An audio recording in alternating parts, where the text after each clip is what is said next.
Hi everyone and welcome inside Platte Arena. I'm Logan Hunt, alongside joined by Noah Tobias, and today, Noah, it's going to be your Huntington University Forester squad taking on University of Rio Grande, the Red Storm coming up, and what should be an exciting matchup between these two squads. Yeah, definitely. Rio Grande comes into this matchup 1-2, and Huntington comes in 4-1.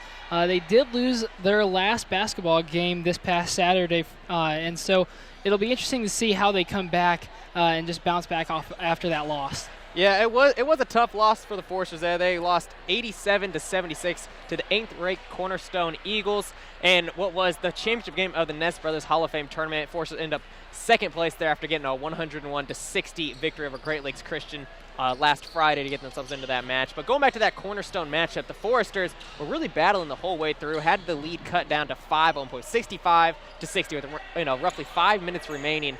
And then all of a sudden the threes started dropping again for Cornerstone, and Cornerstone was able to kind of pull away. Yeah, Cornerstone, they're a really tough team. They led St. Francis in the first half when they played against them in the tournament. So when you lead St. Francis for a half, that means that you're either really impressive or you are just really hot, and you just got to keep shooting, because St. Francis is the #1 ranked team in Division II NAIA. So St. Francis is a very good and deep team. Exactly, and when you look back on the Cornerstone game and the matchup there for the Foresters, Dan Wool ended with the double-double at 26 points, 10 rebounds, led all Foresters. Mike Bush with a double-double of his own with 14 points, 11 rebounds, and really set the tone for the Foresters there. But like I said, just couldn't quite come out with the victory, but played really well and really fought hard, and Coach Platt was at least pleased with the effort there from the guys. Yeah, definitely. And Mike Bush, I mean, just coming into Huntington this year and making the impact that he has. He's ranked #1 individually in the NAIA in Division II in total assists. He has 48 assists to his name this season so far, and he was also ranked #1 individually for assists per game, and he's at 9.6 assists per game. Again, Tyler Arns also, he's ranked 11th individually for free throw percentage, and he is at 94.1%, and that's incredible. But also, it's only 5 games into this season, so there's a long way to go. Well, you mentioned free throw percentage here, and the Foresters coming to this one ranked first as a team nationally, shooting 82% from the free throw line, contrary to Rio Grande shooting only 65% as a team from the free throw line. Look for that to be a big difference in this matchup. Yeah, and also for this Forester team, they're ranked 3rd in assists and assist to turnover ratio, and then they're also ranked 8th in assists per game, and they're at 21.4 assists per game. I mean, when you see that number as a team, that means that, they are not going to be selfish at all, and so that's one of the things that Rio Grande really needs to look for. Yeah, definitely. And speaking of Rio Grande and what they can bring to the table, who are some of the key guys here for the Red Storm that the Force really need to keep their eye on? Yeah, really for Rio Grande, you've got #3, Christian Stanley. He is averaging 12.7 points a game, and then also senior #4, Corey Cruz. He's also averaging 11.3 points per game. And honestly, they're both bigs.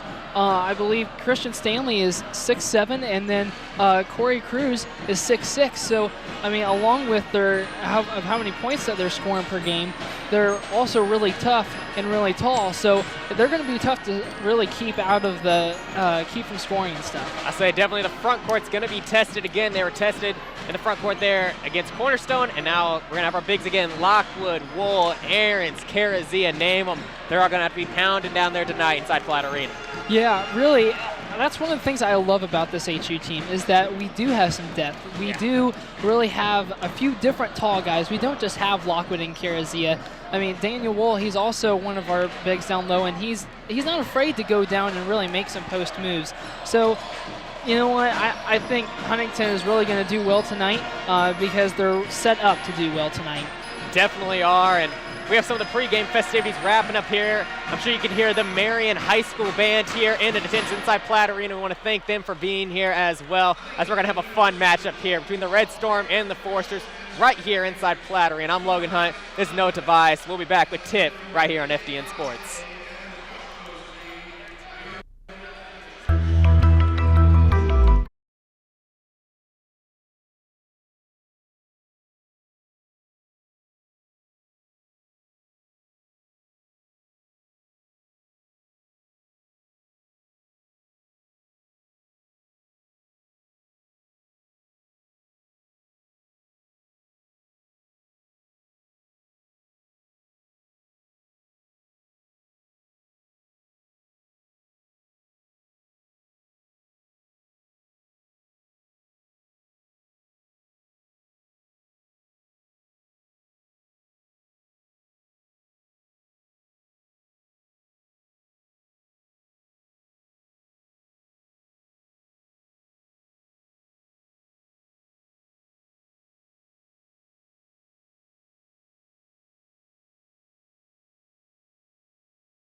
Welcome back here to the campus of Huntington University, where your Huntington University Foresters are going to be taking on the Rio Grande Red Storm. And the Red Storm coming to this one, not really red hot on the year. 1-2 coming to this one. Foresters 4-1 and really seem to be plugging along so far. Yeah, really one of the interesting facts that I found out over the past couple of days was Huntington University has played 5 games, and they have had 55 turnovers total. Now, Rio Grande, they've played 3 games, and they have 57 turnovers total as a team. So I think that's really going to kind of tell you what's going to happen tonight, and that's really what Huntington really needs to focus on, is just really keep on ball pressure. Yeah, definitely Foresters are going to have to keep their eye on the ball in this matchup, and really, like I said, just stay fundamentally sound to who they are. And obviously one of the big things, it's always a question mark coming in this game, is how are the Foresters shooters going to fare tonight? We know they have a lot of three-point threats, and sometimes it's there, sometimes it's not. And so with those guys, you have guys like Kyle Platt, Mason Coverstone, Devin Murder can really shoot the ball well, just whether or not they're going to be hitting tonight or not.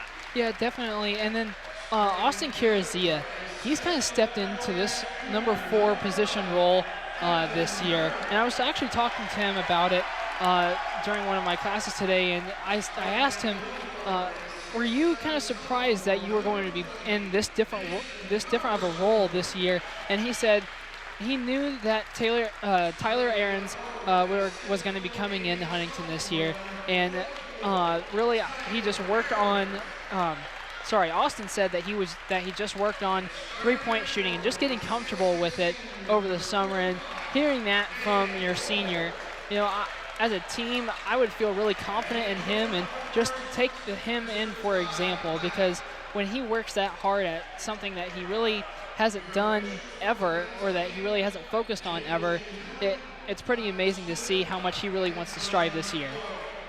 Yeah, definitely like seeing that from the older guys here, and really making sure they're ready to go and to kind of understand their role on this team and how much they mean to this Forester squad. Starting for your Foresters, going to be Tyler Ahrens, Dan Wohl, Devin Murder, Mason Coverstone, and Mike Bush.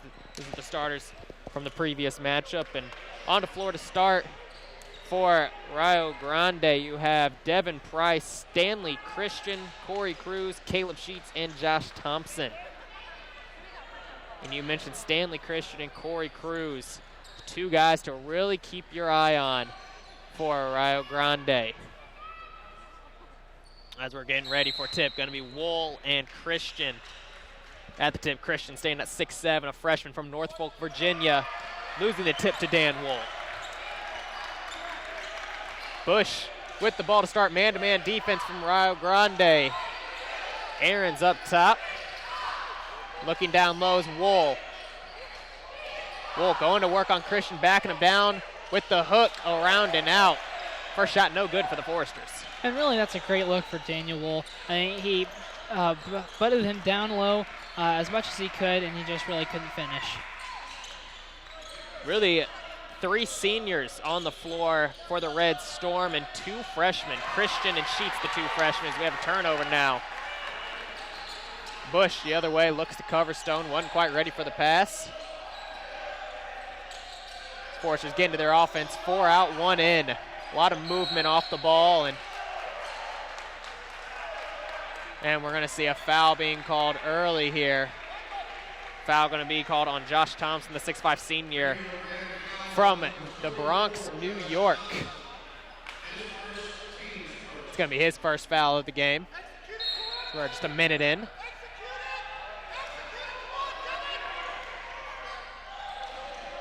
Wohl with the pass inside. Pump fake, has to pass it back out. Bush with the ball, 20 on the shot clock. Coverstone with it, driving right side, kick out to Bush on the wing for 3, too hard. Rebound Thompson. One of the things I love about this Huntington team is that on offense, they are being very patient this year, and you really haven't seen a lot of that in past years from the Forester squad. Yeah, it is something that we've seen new from the Foresters this year. Like you mentioned, Noah, it really has been paying off for them. Sheets looking for the ball up top. Bush following them all around the perimeter. 3 to shoot.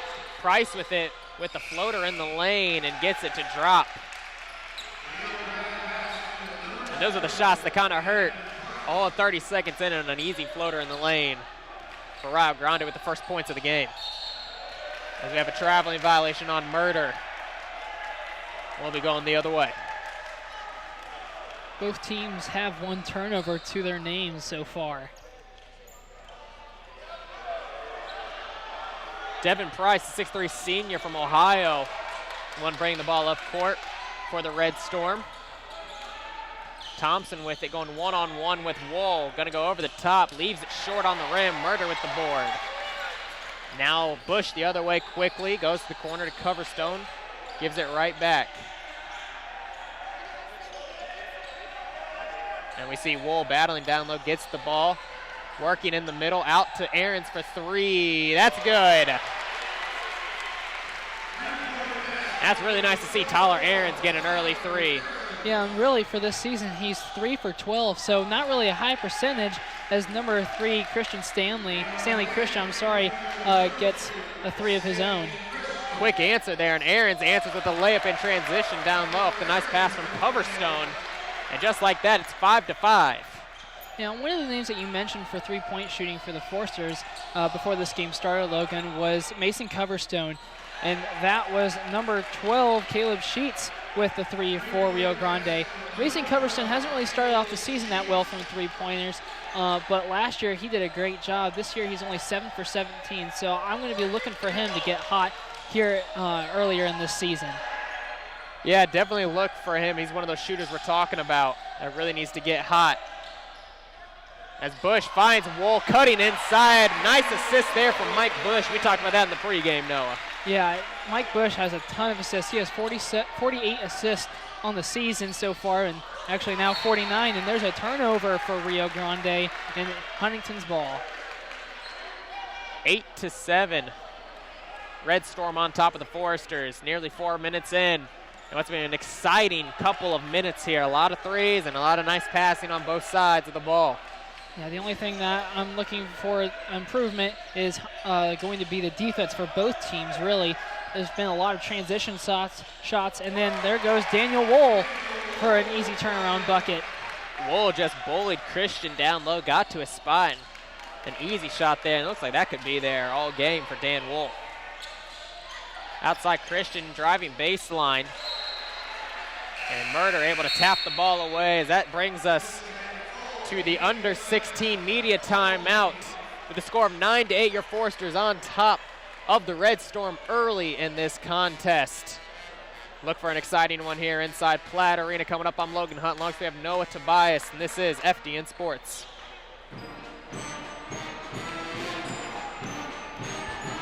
Did you hear that?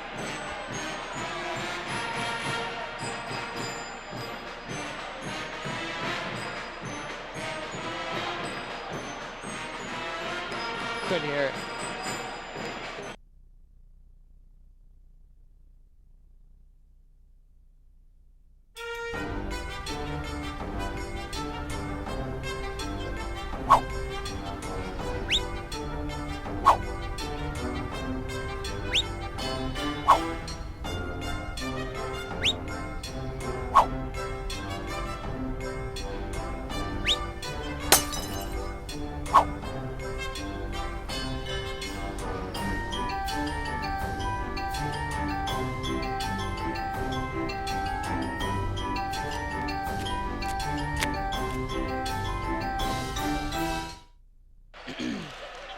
Welcome back inside Platt Arena here on FDN Sports. Score of 9 to 8. Your Foresters on top of the Red Storm early in this contest. Foresters coming off a tough championship game loss in the Ness Brothers tournament to Cornerstone University.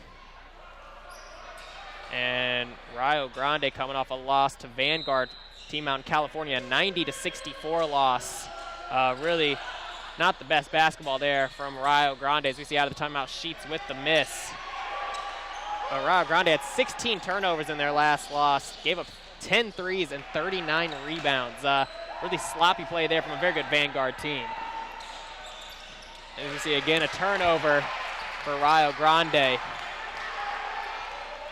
And the Foresters look ready to strike. Starters on the floor for both teams. 15 on the shot clock now for the Foresters. Down low, Ahrens with it on the right block, and we're going to see a charging violation called on Ahrens.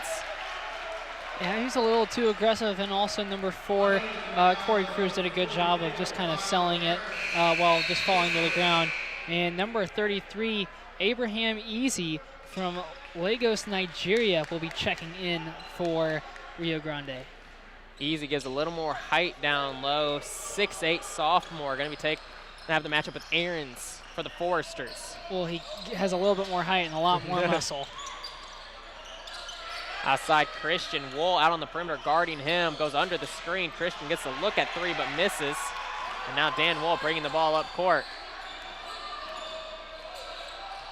Bush with the ball. Out to Ahrens, looking down to Wool on the block, going one-on-one with Christian. Gets around him, throws up the layup, and gets it in. Yeah, that ball just barely rolled in, but that was still a great move by Daniel Wool. Price inside, gets it blocked by Ahrens. Gets it to Bush, 3-on-2 fast break for the Foresters. Bush, bounce pass, Coverstone, reverse, lefty layup, good. That is great hustle by all of the Foresters. 3-on-2, you really got to hustle just to get down the floor faster than both of those Rio Grande players. Sheets with the mid-range, that's no good from the far side. 13-8, Foresters on top. Bush with it, top of the key. Now the Foresters looking down to Wool. Christian trying to deny the post. Cross-court pass to Ahrens for 3, and again, Ahrens' foot gonna be on the line, gonna call it a long 2. And that prompts a quick timeout from Coach Ken French for Rio Grande. And it'll be a 30-second timeout, so we'll stay right here with it. Huntington on top, 15-8, under 14 minutes to play in the first half. Yeah, really one of the things that I've kind of been looking at is just the pace of play, and how I was saying how Huntington was being more patient with the ball recently. You know, now that like they really were doing a lot of transition shooting, Logan, and just right there. But now since they have a little bit of a lead by 7 points, they're able to go back to their patient basketball like they're used to. Yeah, definitely good observation there, Noah, as I really feel like the Foresters are controlling the tempo, so to speak, of this game. Coming out of the timeout, too, for the Foresters, have 4 new faces. Kyle Platt, Connor Platt, Trevor Lockwood, and Austin Carazia all into the game. Mike Bush, the lone remaining starter, in for the Foresters. We see down low Carazia nearly coming up with a block, but it's going to be Easy with the shot for Rio Grande. Also, Raul Timner into the game for the Red Storm. As we have a foul here, going to be called on Easy. Going to be called with an arm bar. Yeah, the official really having to explain himself to the coach of Rio Grande. Also, a 6'7" freshman from Jamaica, Greg Wallace, coming in for Stanley Christian. As Carazia works down low, layup no good, tip no good, gets his rebound again, goes up, fouled, and a 1 from Austin Carazia. And that's a great job of just staying with your shot and not giving up. He had to go up twice for his own rebound, and he still finishes. And just like that, Easy picks up his second foul in a matter of seconds, which prompts Coach French to go to his bench and bring Josh Thompson, the starter, right back in, Noah. Yeah, really. And, I mean, Austin Carazia, he's a fairly decent free throw shooter. He is 2 of 3 for the year, but now he is 3 of 4 for the year, so that just ups his percentage for himself. Yeah, definitely. We know Carazia has been shooting the ball better as a whole this year and really has added an extra dynamic to this team. Up top, Wallace taking a 3 over Platt, no good. Lockwood using his height to get that rebound. And gets the ball to Bush. Bush spot up 3 now, too hard. Rebound going to Sheets, who's looking to push the tempo, driving right side and is fouled. Foul this time, gonna be called on Mike Bush. That will be his first foul, team's second foul, and gonna put Caleb Sheets at the line shooting 2. And Sheets, an 89% free throw shooter. Best free throw shooter on the team for Rio Grande as he's able to hit the first.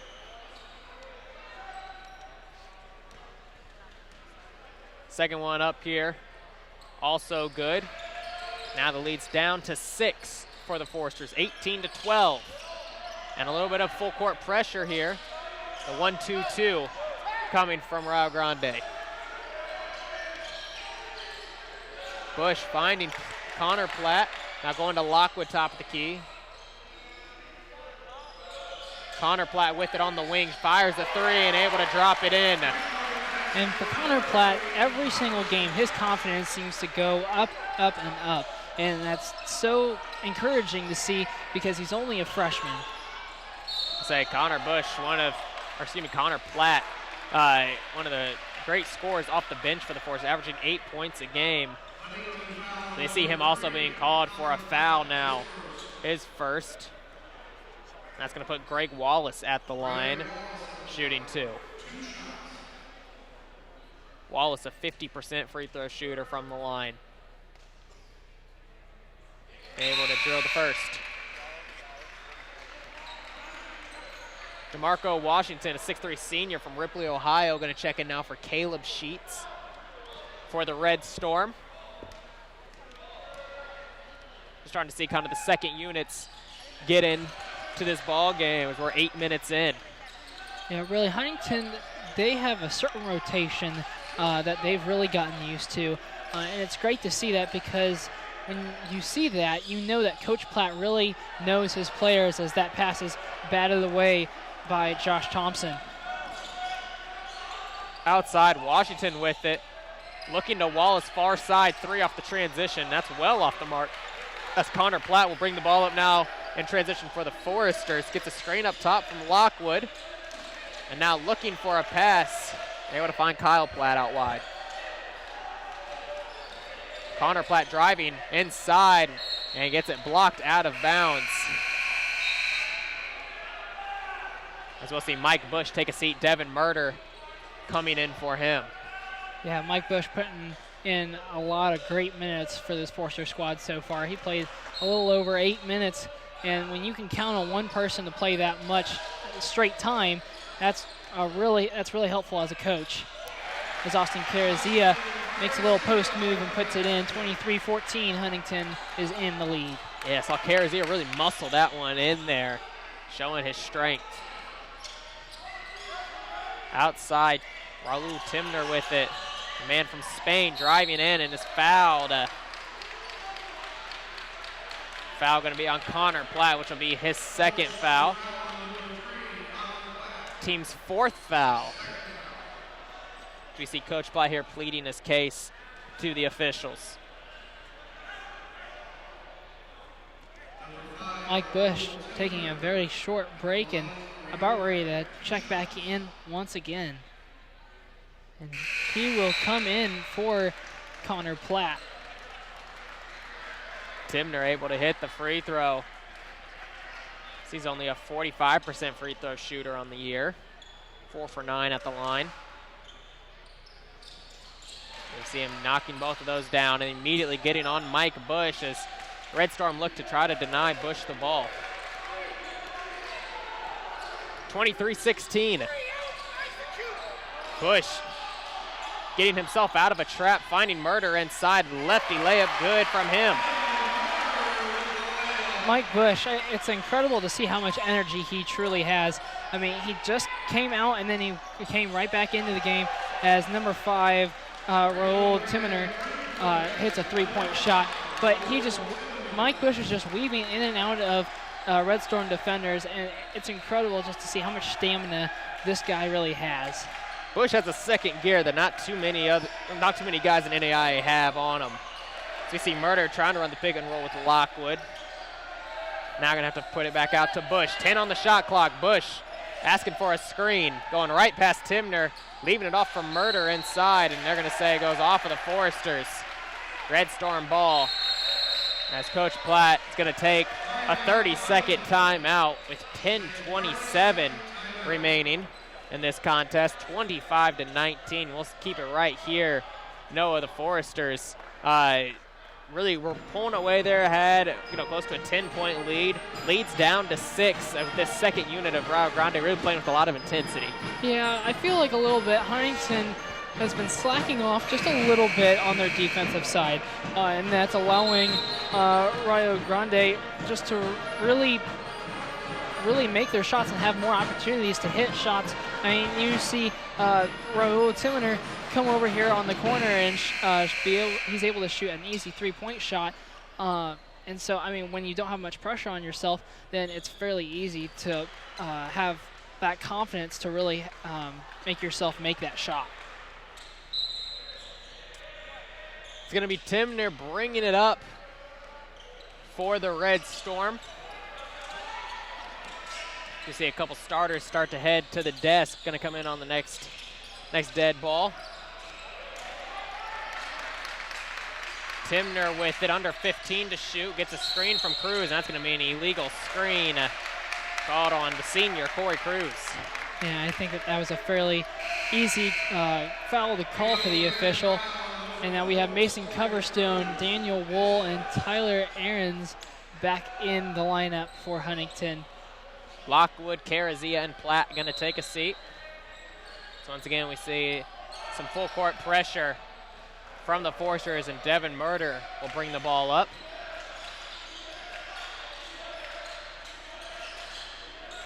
Under 10 minutes to play now in the half. Bush with it, moving left side out to Coverstone. Now works it down to Ahrens, one-on-one with Cruz. Has the advantage, goes right hand, and able to lay it off the glass. Now, Cruz didn't really seem like he was in that play too much. He was really letting Tyler do whatever he necessarily wanted to do. So I think Tyler really needs to keep going at him like he has been, because it's definitely working out for him. Yeah, inside the Foresters have been very dominant. Timner with it, now out to Cruz. Pump fake from the three-point line, trying to work inside, loses the ball. Bush up quickly from Murder, who gets an easy layup in transition. And now the lead is all the way up to 10. And there's another assist for Mike Bush. Outside Wallace with it. Coverstone meeting him at the three-point line. Inside Thompson, going to work on Wool, nothing there. Has to kick it back out, now gets it back. Gonna try again. And able to push it off the glass with his left hand. 29-21, Foresters leading the Red Storm. Screen from Wool up top, Murder driving left side and just missing the layup. Almost too easy for him as now the Red Storm coming in transition. Cruz driving right side, scoop layup good from him. Just a nice play there from the Red Storm, able to capitalize on the Foresters' mistake. Yeah, Devin Murray really missed from point-blank range, and you're kind of wondering what'll happen. He really was going pretty fast as Mike Bush puts up a quick two-point shot. Bush with the nice step back there, able to pull it back and just had time to recover to get that shot off. That tells you how quick he was. Outside Cruz going baseline on Ahrens. Looking for Thompson, goes out of his hands. Wool saves it, gets it to Bush, and a foul in transition there from Raul Timner. We saw a lot of those fouls in the Olympics this year, Noah, stopping transition play, and with the foul, that'll bring us to our under 8 media timeout. Your Foresters on top of the Red Storm, 31-23, 7:50 remaining. I'm Logan Hunt, alongside we have Noah Tobias, and this is FDN Sports. We'll be back with more Forester basketball action.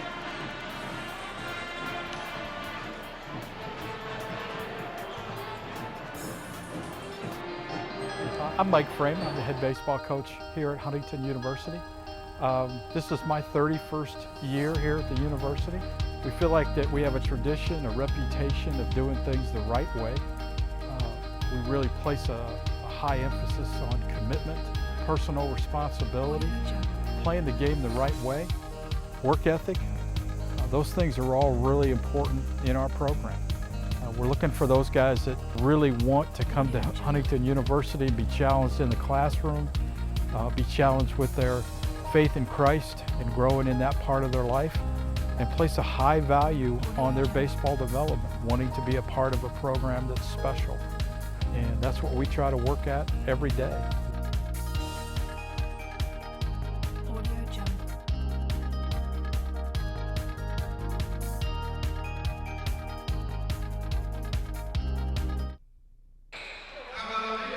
Welcome back here inside Platt Arena.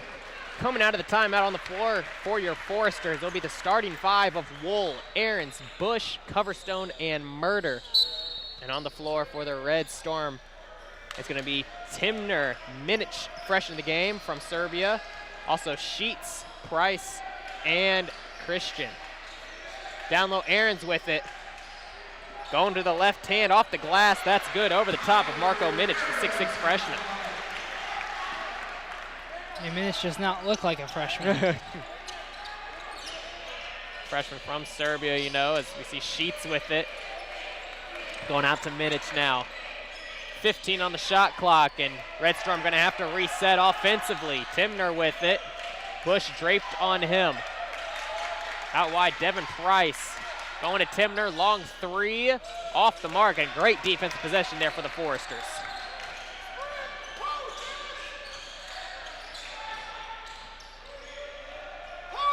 Down low, Ahrens posting up.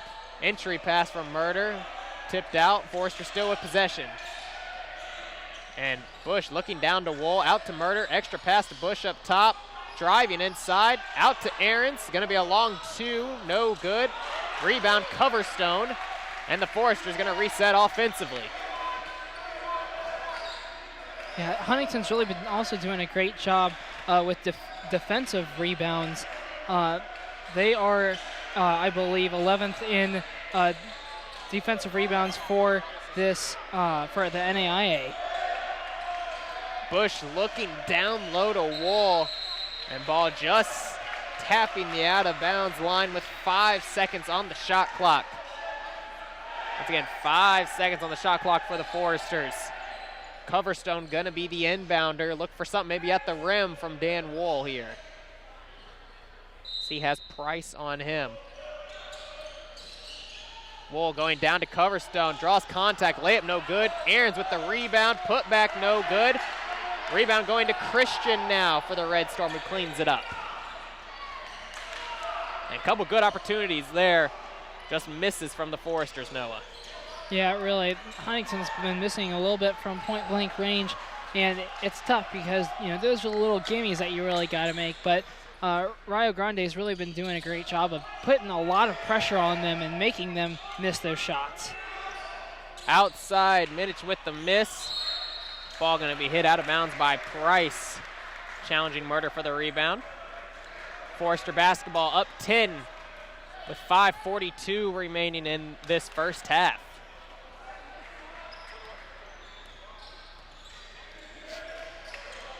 Once again, we'll see Coverstone with it on the wing. Hand off to Murder. Murder driving in right side, out to Bush in the corner. Weaves his way right past Minic for an easy layup. Mike Bush is really good at looking at those empty spaces that he can just go right through. And there was a big empty space in the middle of that defense. Like we mentioned, Bush has just a second gear. It's a bit quicker than everyone else's. As we see Price, though, answering with the two of his own for the Red Storm. And the lead's back down to 10 for Huntington, under 5 minutes remaining. Murder gets the screen from Wool, out to Bush in the corner, gonna be long on that shot.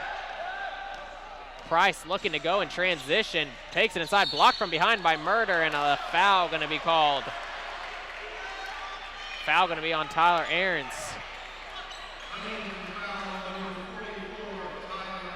And the official saying that he got him with the body, but Tyler didn't believe so. We were not at the correct angle to give it a yes or a no. But Austin Carazia and Connor Platt and Tyler Platt and Trevor Lockwood will be checking back in for the Foresters. And also number 34, Josh Thompson, will be checking back in for Rio Grande, and he will be replacing number 5, Raul Timoner.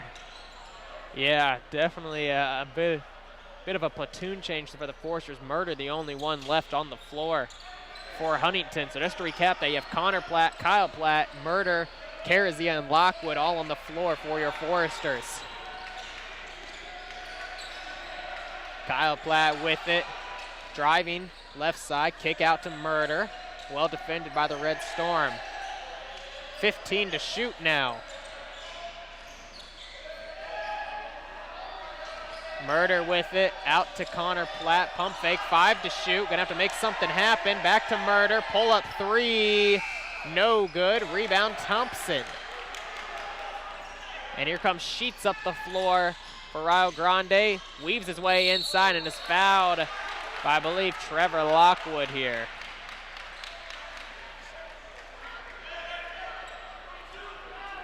That's gonna be Lockwood's first foul, and the team's 6th team foul with 3:59 remaining in this first half. Oh, I'm sorry, excuse me. Sheets doing a good job now of trying to find those little empty spaces in the Foresters' defense, and he's either making the bucket or he's getting fouled. Second free throw here, good as well from Sheets, and it's now a 6-point ball game. So we see a trap coming from the Red Storm. Foresters couldn't quite recognize it in time, had Murder open down low, just couldn't find him. It's now Carazia working down low as we see a kick ball on Minich, which will get Mike Bush back in the game for Devin Murder. And again, Noah Bush not getting too long of a rest. Honestly, he's an amazing player for a couple of different reasons. One, because of his stamina, and second, just because he is an all-around team player. Plus, he has the opportunities to make really great shots, and he's not afraid to take advantage of those. Over to Connor Platt, he misses, and rebounded by Thompson. And a nice rebound there from Thompson. Good box out. Price looked to push in transition. And now the Red Storm gonna have to bring it back out, set up some offense. Handoff to Christian, out wide, Sheets for 3. That's off the mark, rebound to Lockwood. Bush has it far side, screen from Lockwood. Bush with the pull up, mid-range, good. Right at the free throw line for Mike Bush, making it look easy, and the lead's up to 8 for Huntington. Under 3 minutes to play in the first half. Price with it, Connor Platt on him. Rio Grande bringing a double screen down low, going to Minich. Platt out on him, lefty hook, good from Minich. It's really been a tough matchup for the Foresters.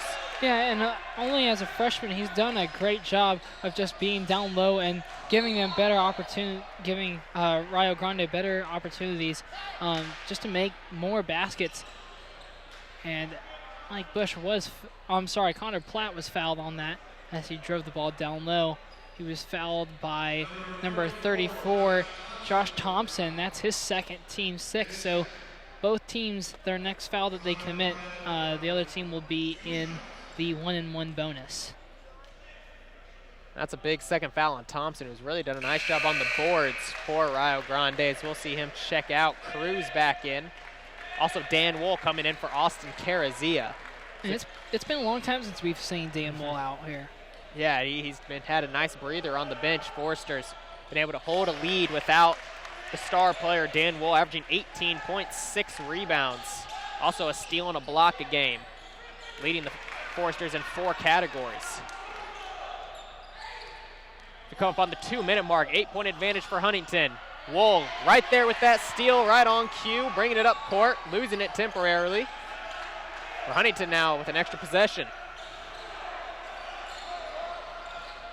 Bush looking for a backdoor, finds Platt, pump fake, and then an easy layup for Kyle Platt.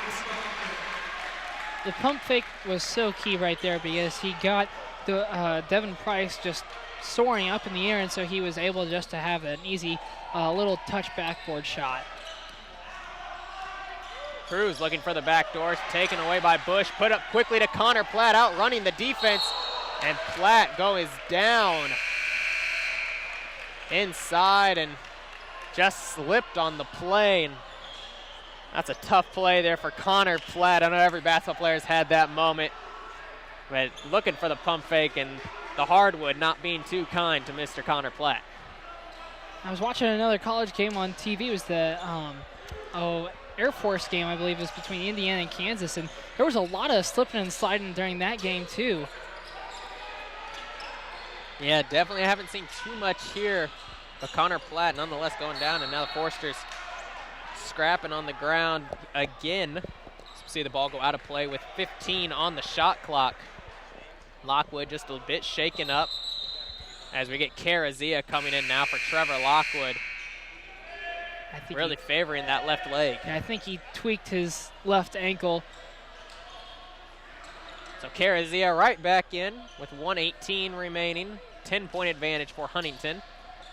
Christian down low on Wool. Gets it up. No good. Carazia with the rebound. And Carazia bringing it up. Gets it to Bush with 1 minute remaining. We don't see Carazia bringing the ball up too often. Definitely a rarity. Wool with it, draws the double team. Again going to work and is fouled by Christian.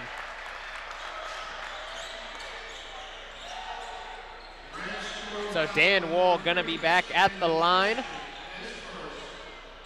And that's only Christian's first foul, so he's really got nothing to worry about going into the second half.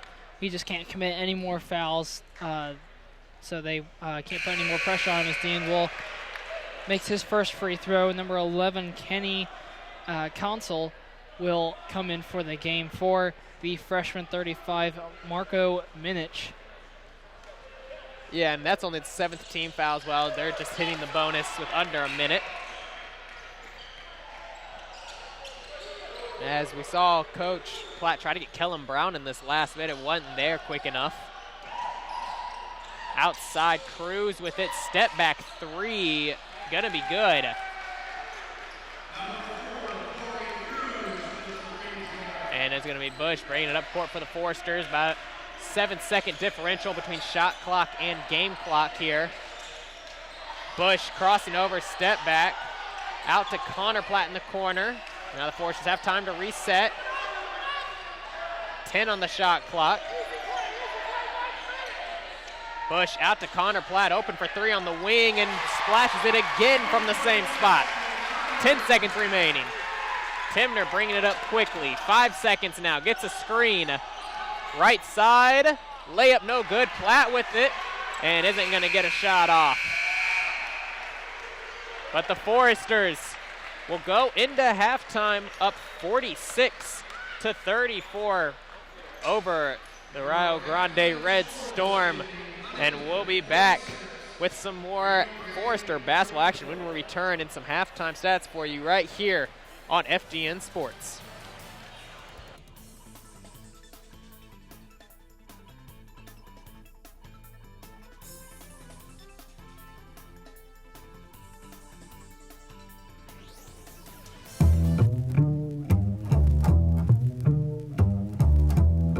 We have a lot of people that ask us, what does DMA mean?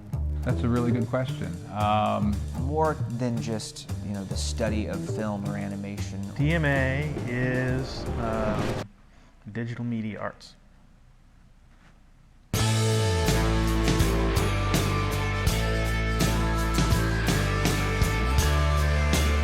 It's a relatively new term. I mean, it's been a program here at Huntington for probably 8 years. It is a look into a whole new culture.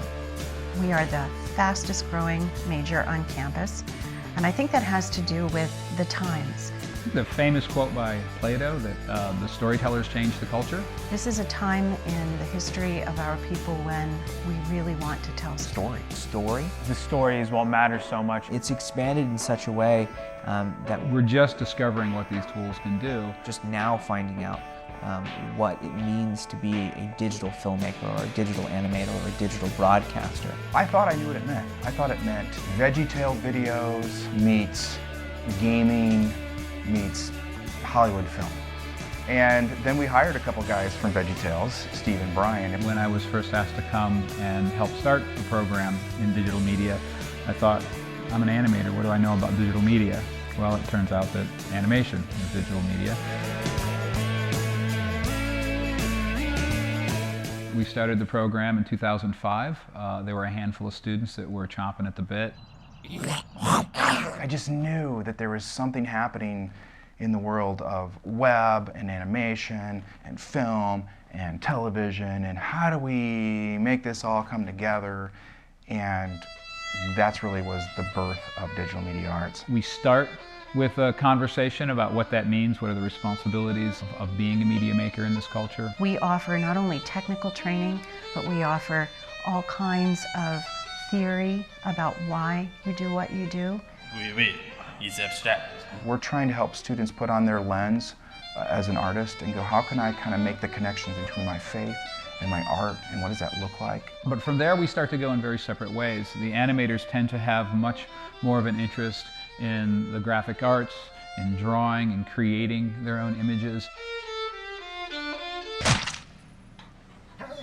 When we launched the animation side of things, we wanted to make a clear footprint in this arena of play.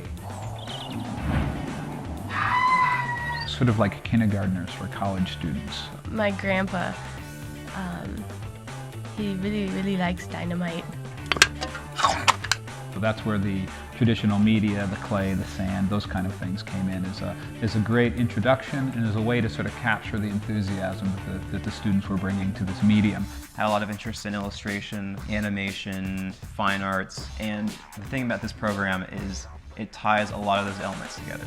So that back and forth between the analog and the digital world in so many different ways. It's really, really exciting right now. The technology is making it very doable, and it's making for work that it's animation we've never really seen before. It's kind of cool. This is tremendously important to think about. We put it off. Death is swept under the carpet in our culture. In the hospital, they try to keep you alive as long as possible in utter desperation. They won't tell you that you're going to die. I think film has a very unique place in the prism of digital media arts. It gives our students a lot of opportunities to do hands-on learning, so it's very kinetic. I think that comes for one reason because of the accessibility towards career equipment. With the time that you're here, you're able to take on so many different positions. I love it when I'm hearing students just talk about the fact that, yeah, I'm directing photography on this film, but I'm doing production design on this other film, and I'm helping this student with their story, and it's just so multifaceted. All the positions are open to you. There's not a specific route you have to take, and that will help you understand what you like and what you don't like. I remember when the school asked me what my favorite movie was, I said Transformers.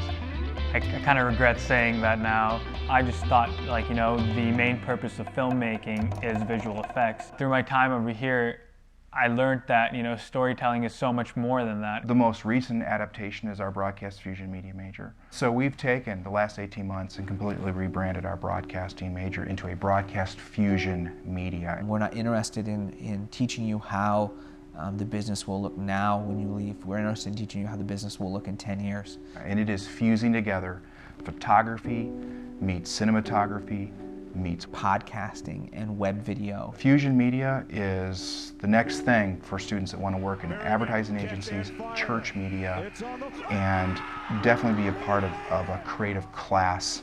I am really excited about the future of digital media arts. And I'm not just saying that because I'm on camera. I'm saying that because it's true. We are entering in what could be a golden age, not only for just cinema in general, but for Christian filmmakers.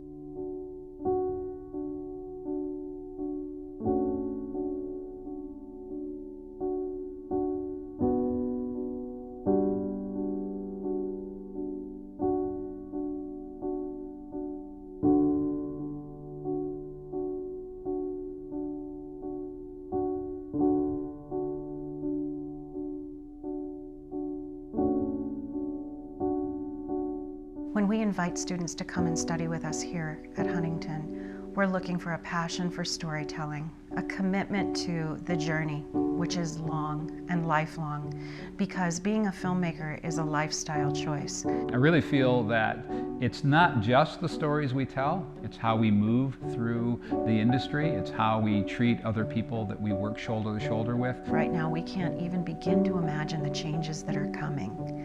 We only know that they are coming. So empowering our students to be lifelong learners is what we're all about. We are living in one of the most fascinating times in the history of man. People really need stories right now to help us understand the confusion, the zeitgeist of confusion of our times. And what better way to tell stories than with picture and sound? I know I get excited about it, I get too excited about our program, but I am excited about our program. It's unique, it's compelling, it's different, it's hands-on. It's a program that you can come in and find your voice. And use those authentic voices to be able to communicate everything that we need to be more human, to be more fully alive in the world. That's pretty much it. I mean, that really.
My name is Ted Rankin.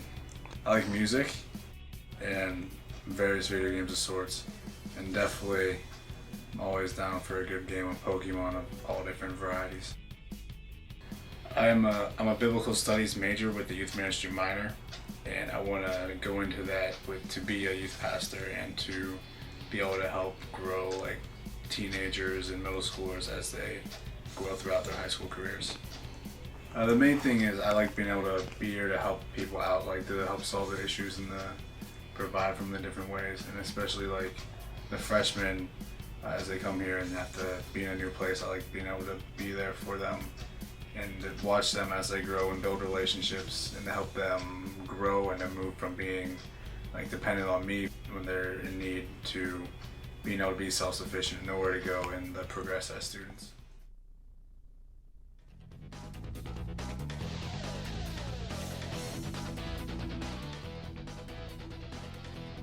Hi, I'm Talon Halderman, and I'm the lighting designer here at Huntington University. I got into lighting actually in high school in my junior high year.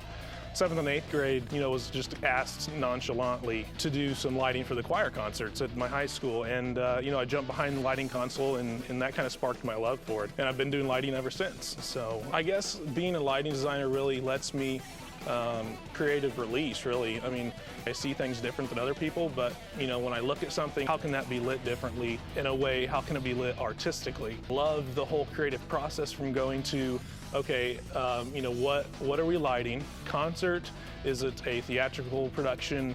Is it a church event? And going from that to the finished product and seeing it all come together, kind of mind-boggling, really. But it just makes me proud to be a part of that. So.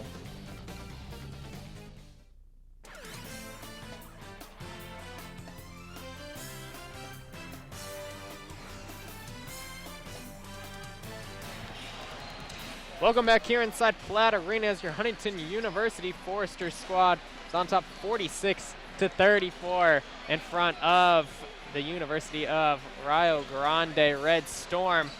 And the Foresters have done it in a very impressive fashion. Noah, go ahead and highlight some of the key players here from that first half for us.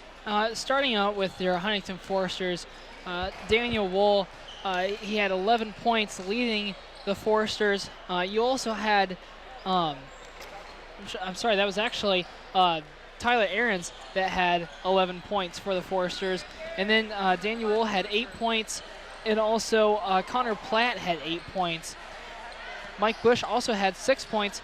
But, I mean, the Foresters are shooting 19 for 31, which is 61%, which is great. I mean, you really can't get any better than that. And as I was telling you during the break, Logan, really most of those shots that we've missed are just those little bunny shots that we've really been pressured on down low. And I think those are very correctable for Huntington.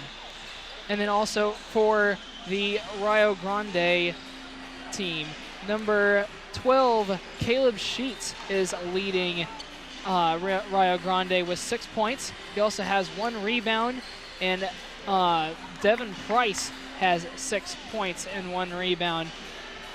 Field goal percentage for Rio Grande, they're at 45%, so not too bad, but could definitely get better. I'm sorry, going back to Huntington really quick, Mike Bush, 7 assists. I mean, he needs 2 more to get to his average per game. It's amazing just to watch him play and to watch him just weaving out of the other team's players and just really control the ball, Logan. Yeah, it definitely has been. And we noticed Bush has had hasn't had too much time on the bench so far. We've seen him subbed out momentarily here and there, and then he immediately gets himself right back in within the minute or so. And the Foresters really seem to be coming alive down the stretch with him in the game. Also, we mentioned in the halftime there when we were talking about how the Foresters have really used the backdoor cuts to their advantage. We've seen Bush find one of the Platt brothers multiple times, making that backdoor cut, or Devin Murder, and the Foresters really utilizing that and putting it in their arsenal of attacks. And so far, the Foresters out on top by 12 and have really held control of this game. It has never felt like the Red Storm have mustered up any type of attack that the Foresters weren't ready for. Yeah, I agree with you, Logan. And another key step that I failed to mention was Huntington is 10 for 10 from the free throw line. That is a very impressive stat, and I'm sure Coach Platt is very pleased with that stat. Second half about to start. Rio Grande will be taking the ball out. Price on the floor for him, as well as Cruz, Christian, Thompson, and Sheets. The original starting 5, and the original starting 5 on the floor as well for the Foresters with Murder, Wool, Ahrens, Coverstone, and Bush. Christian with the ball down low on Wool, draws a triple team, somehow gets it up, and around defenders for 2. First points of the second half going to Rio Grande. And an early foul, 30 seconds in. Going to be on Stanley Christian. That's going to be his second foul of the game. Yeah, and he got his first foul just at the end of that first half. Wool driving inside. Christian with the clean block. Gets another block there on Ahrens as well. 2 blocks in a row there for Christian as Price is moving quickly in transition. Opposite side, Murder now coming up with the steal. going to the ground. And Bush safely with the ball for the Foresters. Driving right side, looking for a Wool, cut off by Rio Grande. Inside, Price, floater, no good, gets his own board. Misses again. Thompson now with the layup, using the opposite side of the rim to his advantage, and Rio Grande cut the lead to 8. Coach Benedict was motioning to Mike Bush to just hit the layup right there, because he went right through the lane as Mike Bush passes it to Mason Coverstone, but rebounded by Christian. Yeah, missed opportunity again for Coverstone, and those are one of those gimmies that we talked about, Noah, that the Forces have been missing. As now we had an official's timeout. We saw something coming out of the watch of an official. Looked like his extra whistle. So 21 on the shot clock. And it'll be Rio Grande inbounding.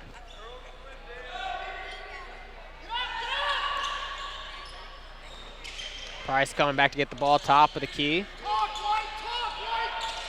Out to Cruz, gonna fire from 3. Hits the back iron, but rolls in for him. That's a very lucky bounce. Bush the other way. Looking down low, Aarons, and throwing away. And Coach Platt taking a timeout early into this contest. Playing just 2 minutes so far. Foresters find their lead trimmed to 5, as it'll be a 30-second timeout from Coach Platt, and the Foresters really coming out sloppy out of halftime. Yeah, and that was really a sloppy pass by Devin Murder and Tyler Aarons. Really, when you're making that kind of a pass, you need to be on one of the corners or just on one of the sides. You can't really make that entry pass from the top of the key, because the defender, and in this case, I believe it was Abraham Easy, really, he had good position, but Coach Platt thought that he was being a little too aggressive. But Trevor Lockwood just coming out with trainer Beth Harrell really limping on that leg, so we'll have to see if he will return. At this point, I don't believe that he will be, as he went straight to the end of the bench. Yeah, definitely a questionable return from Lockwood inside of what's having himself a nice game. And once again, provided that depth in the front court for the Foresters. Is out of the timeout, Rio Grande with the turnover.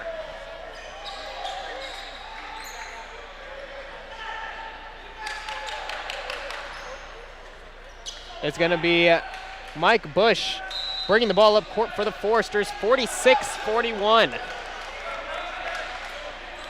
Second half action here from inside Platt Arena for the Foresters, 4-1 to start the season. Had a minor setback against Cornerstone last game, as we see Murder picking up where he left off, hitting a 3, top of the key. And the Foresters keeping that red hot streak alive into this matchup. I believe that was another assist for Mike Bush. That assist tally just piling up now, as we see Sheets, the freshman, answering for Rio Grande from the corner for 3. He now has 10 points to his name. Lead back to 5 for Huntington. Down low, Wool spinning on Christian, finding Bush. Nice pass to Aarons inside. That's great ball movement and really just great court vision by the Foresters. Nice extra pass from Mike Bush with another assist. Getting an easy layup for Aarons. And Aarons, like we mentioned, one of those big off-season acquisitions for the Foresters, as Coverstone comes up with a block inside on Cruz. And again comes up with the block. And now Cruz draws the foul.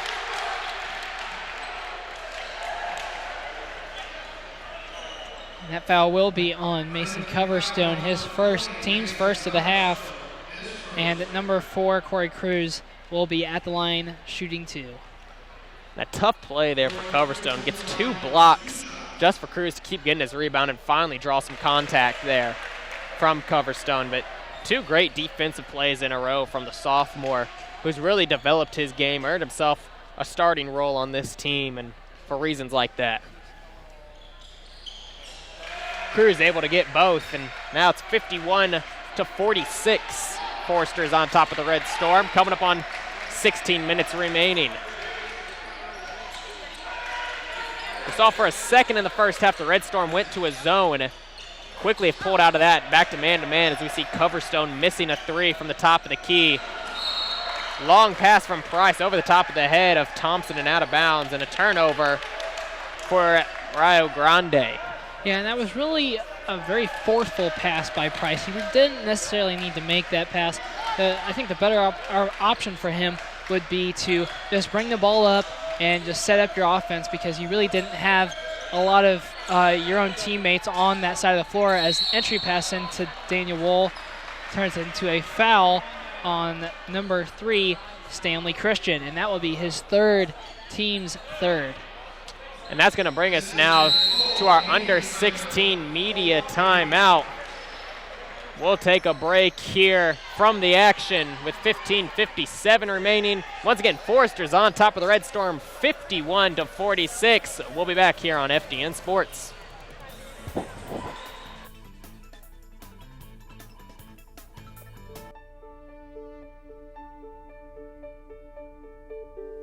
I'm Mike Wanis. I'm the Academic Dean at Huntington University. We are very excited about the Institute for Agricultural Studies and for the new program in agribusiness. Agriculture in Indiana is huge. It's a huge part of the economy. There's a lot of people involved. There's so many different levels of participation, from farming all the way up, through all the different kinds of agribusiness. And with our Christian mission, I think that we can bring a unique contribution in that area, because we can look at agriculture and we can look at agribusiness not just as how can we maximize profits, but how are we being good stewards of God's creation?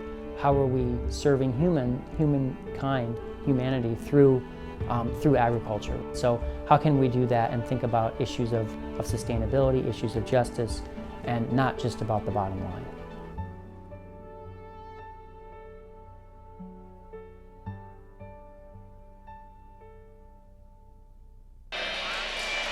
Welcome back here to FDN Sports. Forster's on top, 51-46. We'd like to thank our 105.5 WQHU Forster radio listeners, staying true to us as well as we bring you coverage from inside Platt Arena. I'm Logan Hunt, alongside we have Noah Tobias. We get back to the action. Bush looking for Aarons down low, ball tipped out of play. And going to be a turnover for Huntington.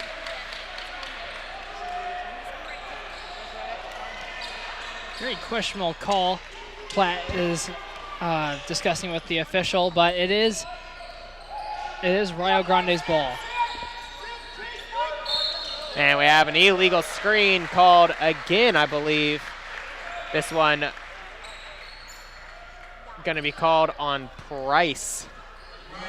Getting his arm out a little too wide. That's only his first foul and the team's third.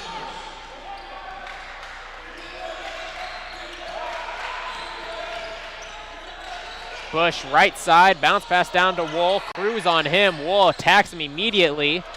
Draws some contact, but no foul called. Sheets up top, wants the three, takes it.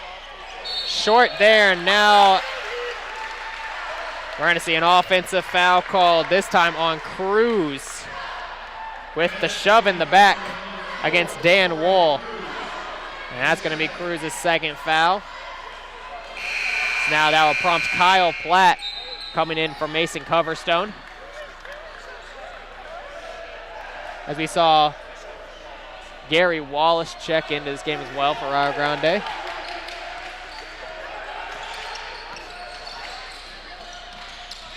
Wool pull up from the elbow, no good, as he's trying to get himself going here in the second half. Sheets up quickly to Cruz, going baseline. Layup no good, Murder with the rebound. Yeah, Daniel Wool's struggling just a little bit here in this second half, really trying to put the ball in the basket. But Mike Bush going inside and just missing a little bunny, but then a foul will be called on number 44, Tyler Aarons. and that will be his third, team's second.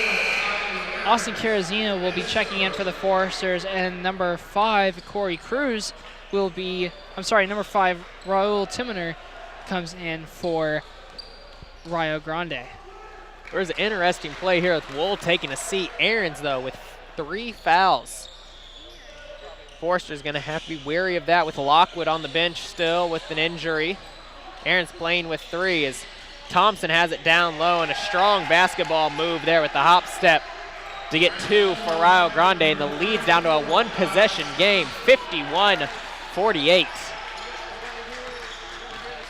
Yeah, Rio Grande has really been a tough team here in the second half, as a turnover will be committed by the Foresters, and Connor Platt will check in for Tyler Aarons. So now Huntington just going a little smaller, but still there's a lot of energy on this court for the Foresters. Kyle Platt, that is playing that stretch 4 position, something he's used to, played it a lot last year. We see Thompson with the ball down low on Carazia. Shot no good, and Carazia coming up with the rebound, and now Murder going to be called, though, for a loose ball foul. That's going to be Murder's first and the team's third, and we mentioned small ball here. Foresters having a tough time rebounding. And that was really one of their strengths there in the first half. They were really doing a great job. They had 16 rebounds to Rio Grande's 8. Platt with the block inside. Loose ball going to go out of play and going to stay with the Red Storm now, who will get another fresh 30. And we're going to see Easy coming in for Thompson for the Red Storm with under 14 minutes remaining. 51-48.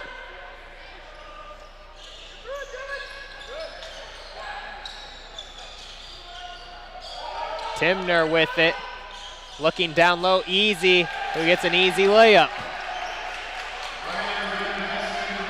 And just like that, it's a 1-point ball game. Foresters watching their 12-point lead depleted to this. Only held to 5 points so far in this second half. Carazia going to work down low. Shot no good.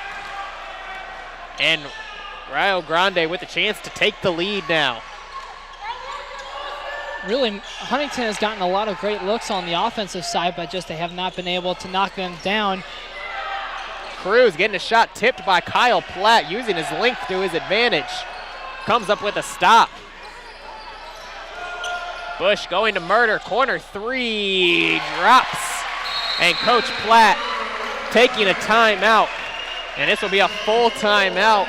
So we'll take one with you here from inside Platt Arena. Foresters gaining some life now, up 54-50, 12:56 remaining.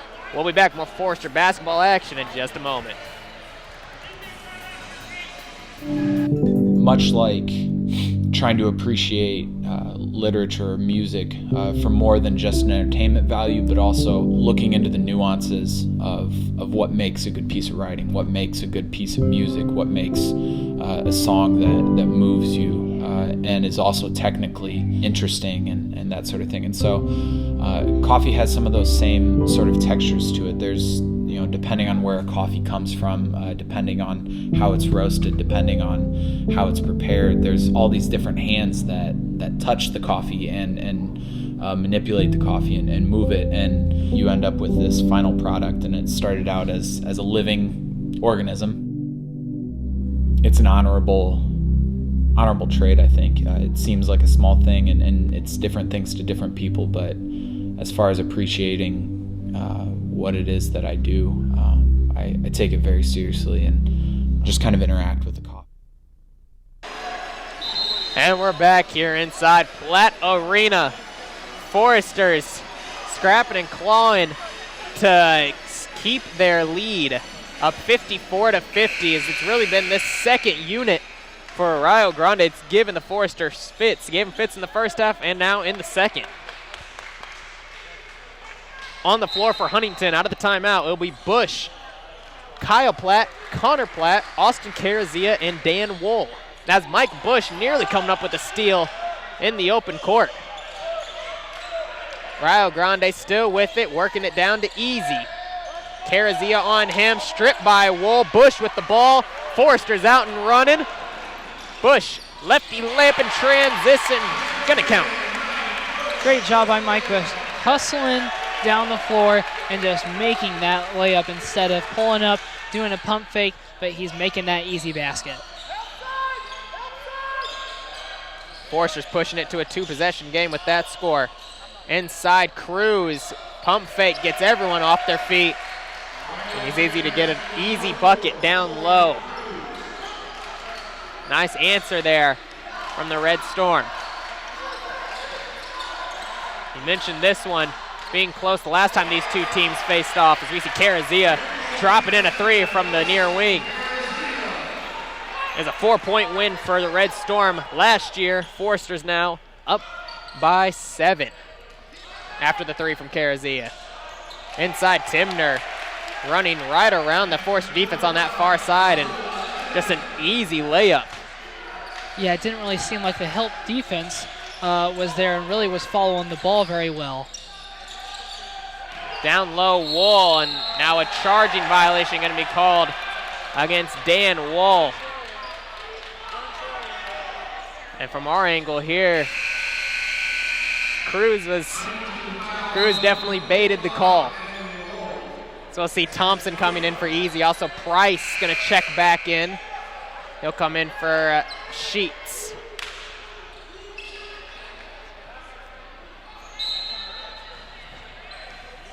Five-point game. Forrester's on top.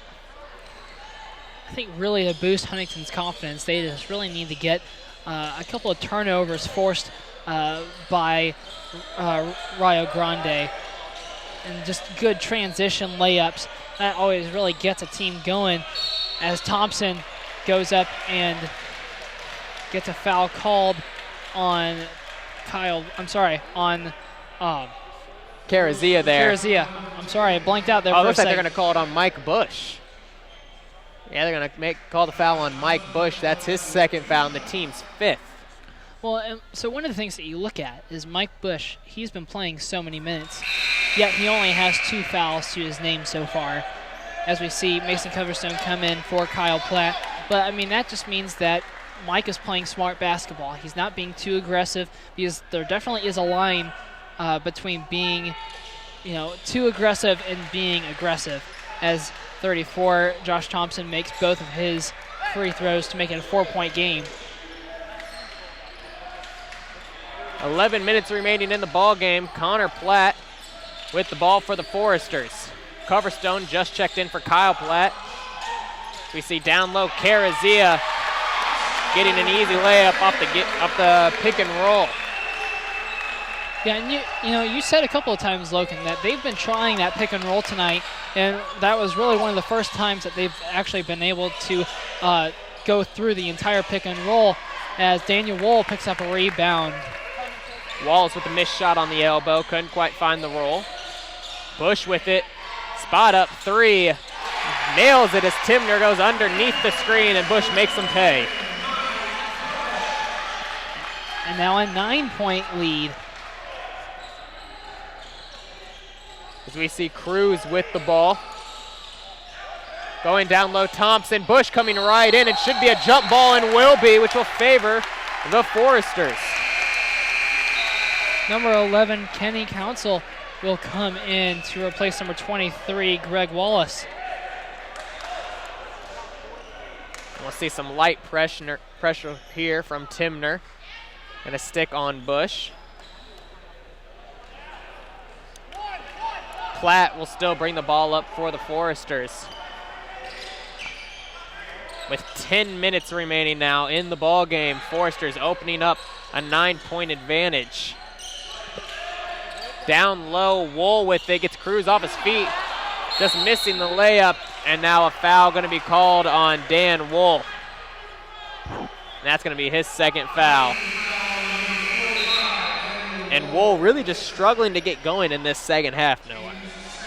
Yeah, he's really had a lot of great looks under the basket, but he's just not able to finish those. It's been tough. It's really been a tough second half for him. First half he was really on a roll, but this second half just struggling to find those little easy baskets to go in. Really, it can be said for the inside game of the Foresters. Ahrens, they got himself in some foul trouble. Also with Dan Wool, those guys, combining for 19 points in the first half. So Rio Grande has done a nice job shutting it down inside. And now a foul going to be called on Dan Wool again, going for a steal, maybe a little over-ambitious there. And that will be the 7th team foul on the Foresters. So the 1-and-1 now for Rio Grande. They'll be in the bonus for the rest of the game as we see Murder check in for Dan Wool.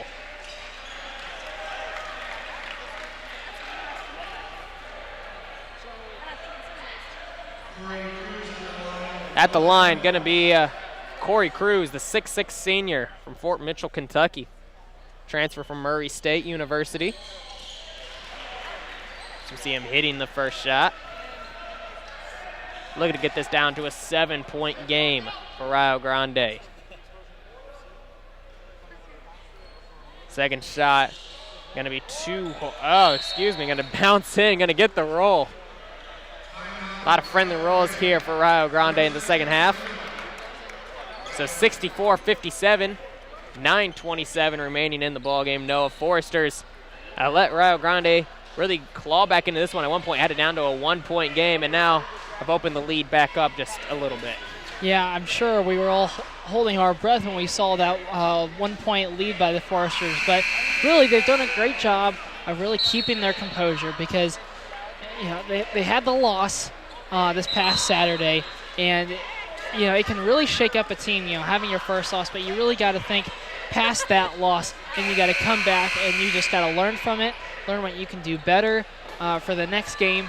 And really they've been, I think we failed to mention this early on in the second half, but in the first half of this game, that was probably one of the best starts that we have seen from this Huntington squad so far this season. And really, it's very encouraging to see that because now they know that they can get off to that good start as Connor Platt just misses a 3-point shot rebounded by number 5, Raul Timmer. Yeah, you mentioned the struggles in the first half from the Foresters. We see Price, easy layup the other way. Foresters have been outscored by 1 point in the first half. But looking into the second half, they outscored their opponents 221 to 157. So really dominated the second half of play, and like I said, struggled in the first half, and now kind of the complete opposite in this game. Coming back the other way, Ahrens pass over the top. And we see a foul going to be called on Price down low. Had the arm bar in the back of Ahrens. Only going to be the team's 5th foul. Price's 2nd. Although the lead down to 5 for the Foresters.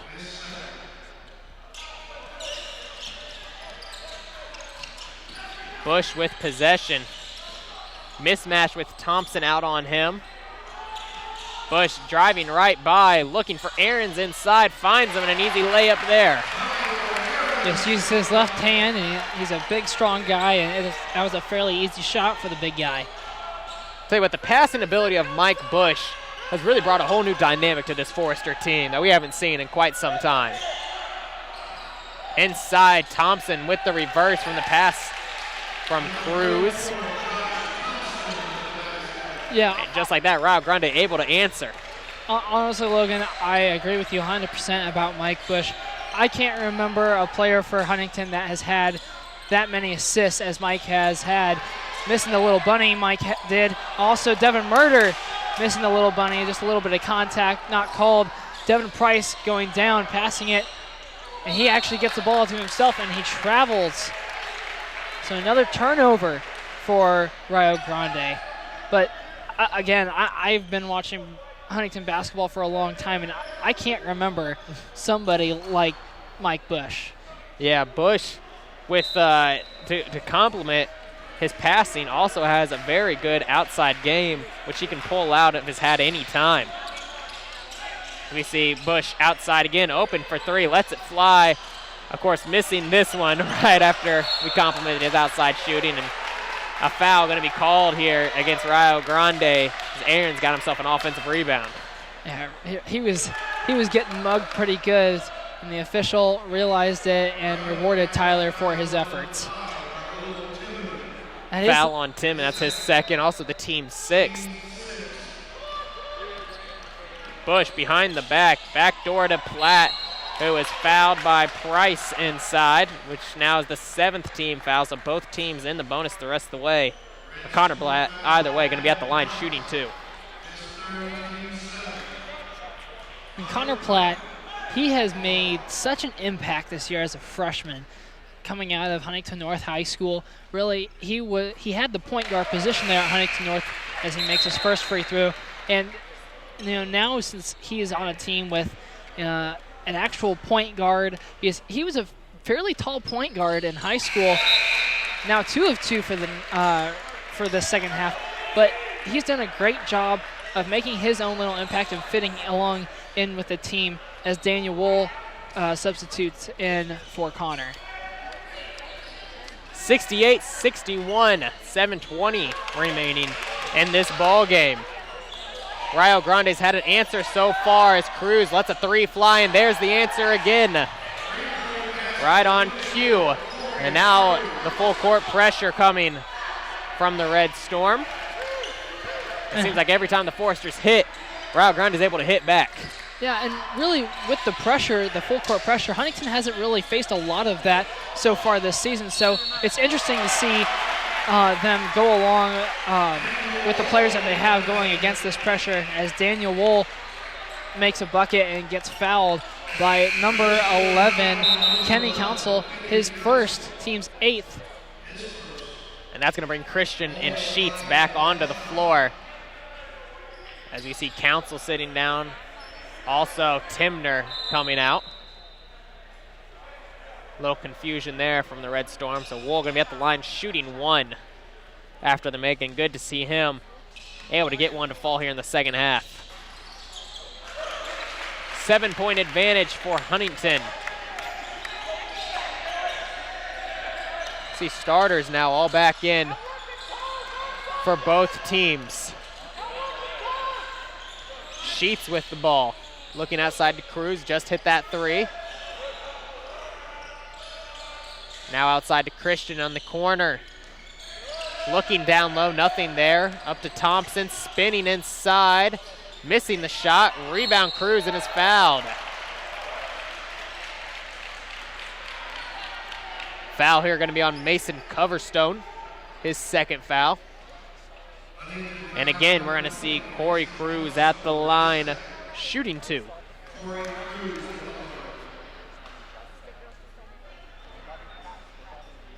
Cruz has been near automatic at the line so far tonight, and really made an impact in the second half of this game, Noah. Yeah, definitely.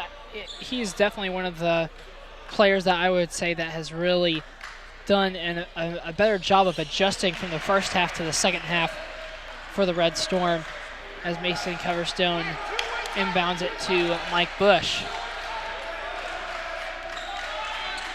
Screen from Wool. Bush going far side, looking down low for Aaron. Sig goes up top, Coverstone open for 3, but an illegal screen. Now going to be called on Dan Wool, so no shot from Mason Coverstone. Instead, the illegal screen going to be called on Dan Wool, and that's his 4th foul, which brings Austin Carazia right back into the game. And not only that, the team's 9th foul. Honestly, the illegal screen call has been called quite a bit tonight, a lot more than usual, Logan. Yeah, definitely. As we know, it was a point of emphasis this year, and we've seen it called a little bit more this season, but yeah, it definitely been called in high numbers tonight. 71-66. Foresters holding on to the 5-point advantage.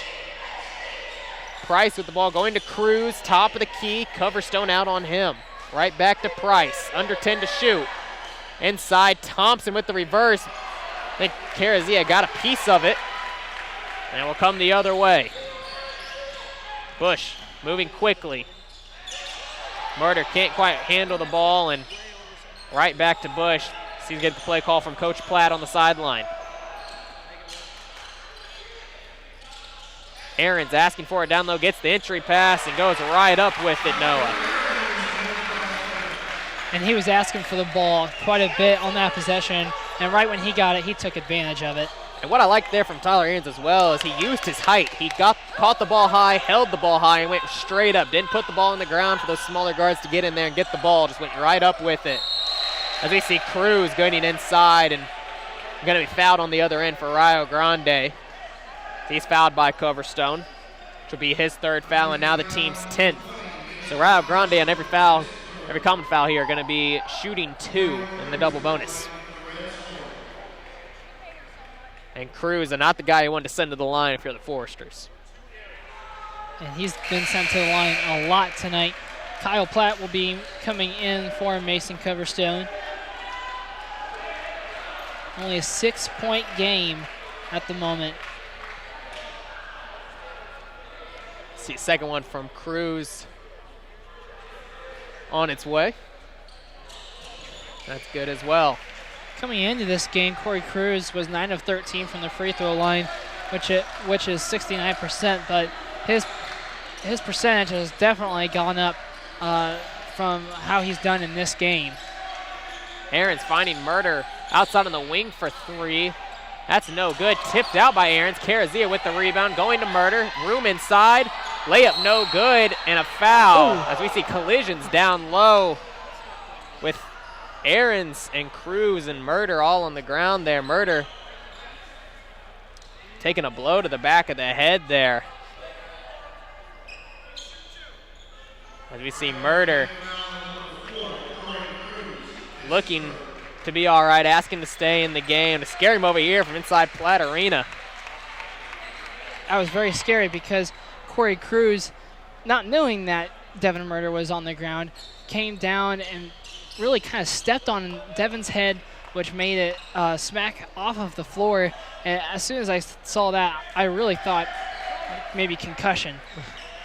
Yeah, to say you saw Tyler playing through it there and looked like got into the back there of Cruz, and there's nowhere obviously for Cruz to go. So he just got caught up under the legs there of Murder on the ground, and tough play there from Tyler Aarons and Devin Murder.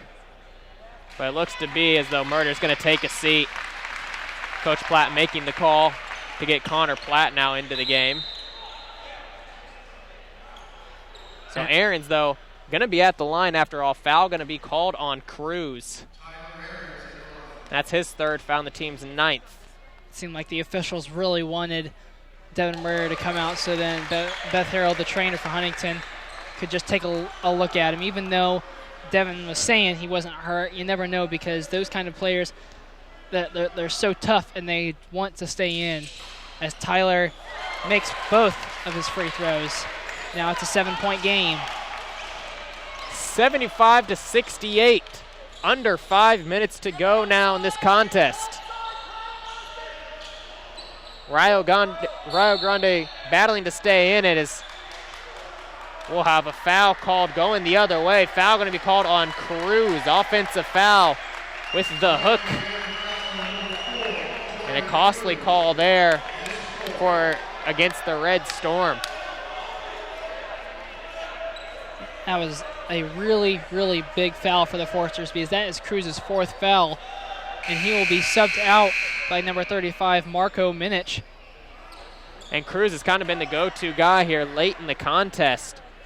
We mentioned him and Stanley Christian as kind of a few guys to watch for the Red Storm. Had a slow first half, only combined for 8 points. And Cruz now has really put on a show here in the second half. Now exiting with foul trouble. Yeah, kick violation going to be called there on Price. So interesting to see with the Red Storm down by 7. Who the go-to guy will be for them as we see a full timeout called by Rio Grande. And we'll keep it right here. Noah, the Foresters up, like I said, by 7 points. Really have been trying to pull this game out, and what the Red Storm have done has been very impressive, kind of clawing back into this one. Oh, Most definitely. I mean, Rio Grande, they've done a great job of just keeping their enthusiasm up and really just still being confident in their shots here in the second half. I mean, with Huntington leading after the first half 46-34 and just doing a lot of great things down with their bigs with Austin Carazia and with Tyler Ahrens, Rio Grande really could have just thrown this into the towel saying, okay, we have no way to guard these guys, but the coaching staff did a great job for Rio Grande in still pumping their team up and also just giving them confidence to say, look, let's start doubling down on Huntington's bigs and, you know, because Huntington really, they didn't do the greatest in the first half with a lot of pressure. So that's a great job by the coaching staff by Rio Grande realizing that and also a great job by the players to really do what their coaches have said. And I mean, they've certainly done it here in the second half. Yeah, for sure. They sure have. And have really battled this whole way. And we got 4:23 remaining. Still anyone's ball game here. Kyle Platt going to be inbounding for the Foresters. 22 on the shot clock.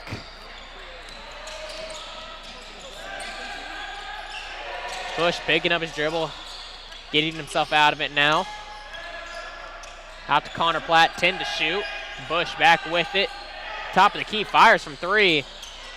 Too hard as Sheets grabs the board and looking the other way. Running the floor, Rio Grande is, and Price is an easy transition layup inside. And just like that, it's a 5-point ball game. Rio Grande nowhere near out of this one. Bush looking to Connor Platt inside. They're going to say no one touching the ball. Going to be turnover for the Foresters. And now Murder checking back in for Carazia.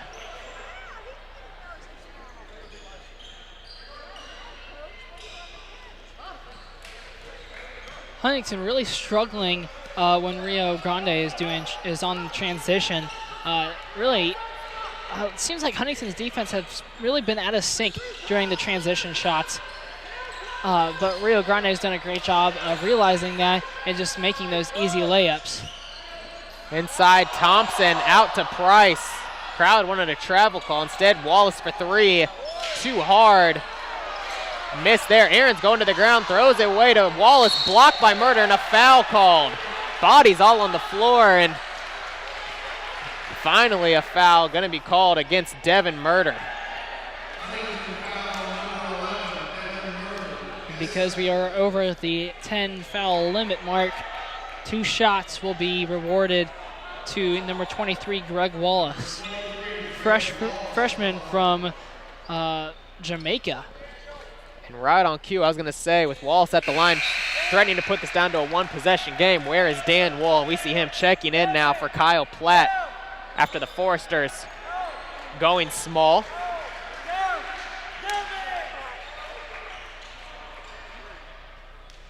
Wallace at the line with one more. And able to knock it in. 75-72. Coming up on 3 minutes to play. Crunch time for the Foresters. Bush, far side. Top of the key to Murder. Out to Connor Platt. Foresters now working it around the perimeter, and a foul going to be called on Gary Wallace. Fouling Tyler Ahrens down low. And said both teams in the double bonus, so Ahrens at the line shooting two, and Ahrens not the guy you want to put at the line if you're the Red Storm. Yeah, Ahrens is came into this game 16 of 17, and he was leading all NAIA Division II players with that stat, and that's I really don't know what else to say instead of I mean, that's just amazing. It really is. And he misses his first free throw, so it's definitely something you don't see every day. I think I might have just jinxed him. Commentator's curse there, Noah. You see Ahrens rattling in the second one, though, to push it to a 2-possession game.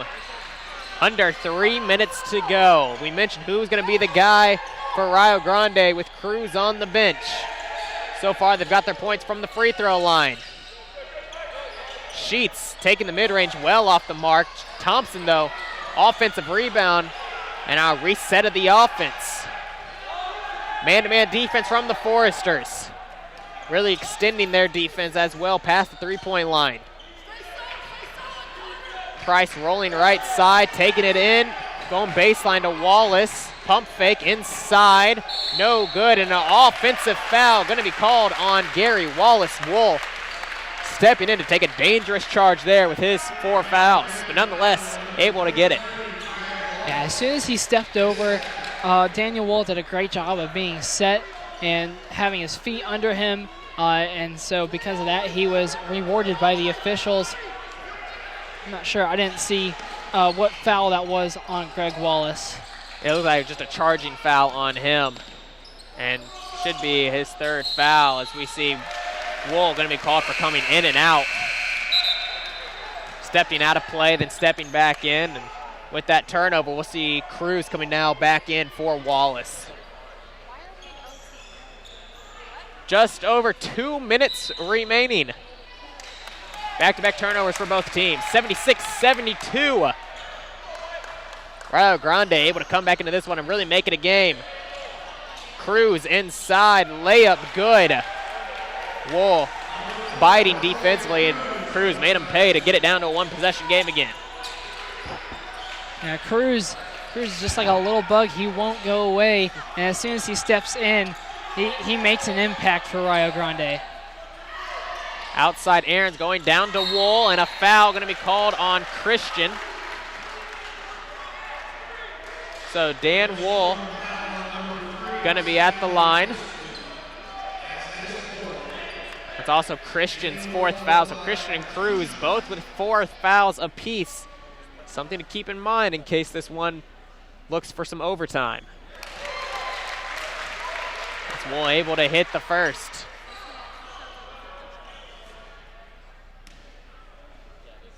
Quick shot again. Good from Dan Wool to push the lead back to 4 with 1:40 remaining. And those were 2 pretty big free throws. Especially from Dan Wool, who hasn't had too much playing time here in the second half. Has been really plagued from foul trouble. First time touching the ball in quite some time. Sheets with it, looking down for Christian. Cruz comes over and takes it one-on-one with Wool. Wool has 4 fouls. 5 to shoot. Cruz has to back it out to Price. 3 to shoot. Price jacking up a 3. Hits the front rim, no good. Aaron's with the rebound though. I'll tell you what, Noah, from our angle, that shot looked like it was going in. I honestly thought that it was going to go in too, and seeing that it just nicked the front of the rim was very relieving. Daniel Wool trying to run the backdoor play. Murder working down to Wool, and is fouled again by Christian, and Christian fouling out of this ball game with 50 seconds remaining. And Dan Wool going back to the free throw line now to shoot 2, as we'll see Timner coming in for Christian. And that's what Dan Wool can do for the Foresters. Immediately getting Christian into foul trouble and then fouled out and get himself to the free throw line. Understanding the situation and pleading for the ball. Tough miss though for Wool at the line. Second one on its way. And that one's good. Each team with 3 timeouts apiece. 45 seconds to go. Price with it. Up top, Sheets. And a hand check call going to be called on Connor Platt, and not what the Foresters wanted there. Really didn't want a foul in that situation. You're going to be putting Sheets, the best free throw shooter on the line, to shoot 2 with the clock stopped, Noah. Yeah, that's a really tough foul. Just Connor Platt, I know that he was really thinking that he wanted to keep Sheets in front of him as Sheets misses the first one. But Connor just really could not keep his hands off. Sheets now able to hit the second to get it down to a 4-point game. And we're going to take a full timeout there from French. And we're going to keep it right here because, Noah, that was a really big miss from Sheets. Had he hit that, you're down to a 1-possession game, only 3 points. And you can play out these last 42 seconds now. With their 42 seconds left, 30 seconds on a shot clock for the Foresters' 2-possession game. you got to think we've seen some pressure here from Rio Grande, running some full court press, looking for some traps. You got to think you'll see that, but when is it that you think that they're going to foul? If ever. Yeah, I mean, and see, that's really tough because both teams are in the double bonus, and really, I'm going to say that there is not a bad free throw shooter that is out on the floor for Huntington right now. So, being Rio Grande, it's tough to think, who am I going to foul if I have the chance? I would say most definitely do not foul Tyler Ahrens. That's probably one of the worst players to foul because except for that one free throw that he missed, he is really automatic from the line. But honestly, if I had to say one player to foul, I really don't know. I mean, do you have any thought on that? Say there's one guy, if I had to foul, if I had to choose, I think I'd put Connor Platt on the line. Connor Platt only with one miss on the season, but the freshman in here in a late game situation said Wool's been automatic here late. Aaron's a very good shooter. Bush as well. Kyle Platt, the inbounder. You got to think it'd be Connor Platt, but you see here, Rio Grande electing not to foul right now. And we're going to see a foul called now on Timner as he was looking for an offensive foul on Bush, and instead a foul going to be called on him, his third foul.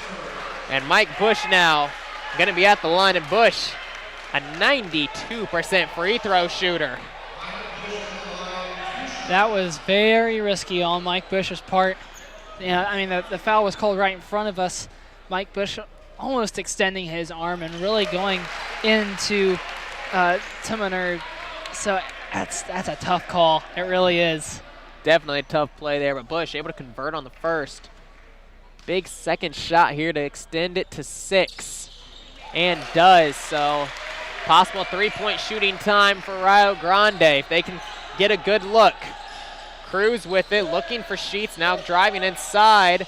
Layup, no good, tipped out of bounds. And this one, it looks like going to be reversed. Looks like Rio Grande is going to keep possession here as the referee from the backside coming in and making the call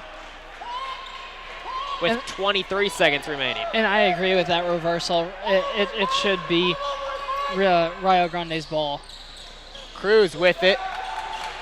Wool right on him, going to Timner for 3. Big hit there, and now a timeout called by Coach French. 81-78 with now 18 seconds remaining and another full timeout. We will take a break here from inside Platt Arena. 81-78, 18 seconds remaining. We'll be right back. Don't go anywhere from this thriller inside Platt Arena.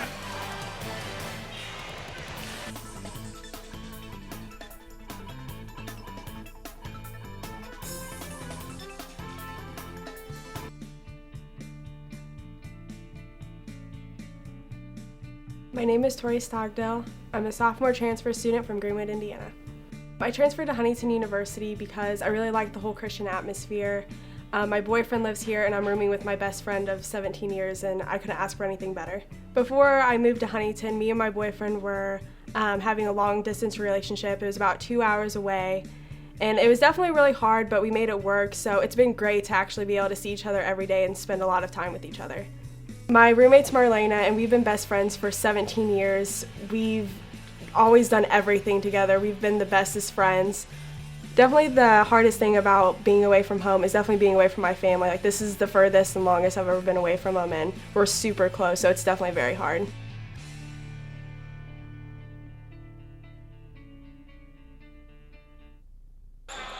Welcome back inside Platt Arena. 18 seconds remaining, 81-78. Bush getting the inbound, and now a quick foul going to be called on Sheets. With only 1 second coming off the clock. As we walk about 90 feet the other way, and it'll be Mike Bush back at the line shooting 2 after he just converted on 2 big ones of possession earlier. And now the important thing for Mike Bush is to make one of the 2 to make it a 2-possession game. And then, you can kind of step back, take a little breather, and then there's that one right there. So now he can really relax on this second one. Remember to use his legs because when you're starting to miss free throws late in the game, it usually means that you're not using enough legs. So it's really important for Mike just to go up and shoot his regular shot just like he did. And here comes Timner quickly the other way. Going to Cruz, long three, short. Ball on the ground, Price with it, going back to Thompson, back to Timner for three. No good. Connor Platt with the rebound, 3 seconds, no fouls here. And the Foresters able to escape Platt Arena with an 83-78 victory over the University of Rio Grande, the Red Storm. When we return from inside Platt Arena, we'll have some final stats for you, as well as an interview with Coach Platt himself. I'm Logan Hunt, alongside we have Noah Tobias, and this is FDN Sports. Don't go anywhere.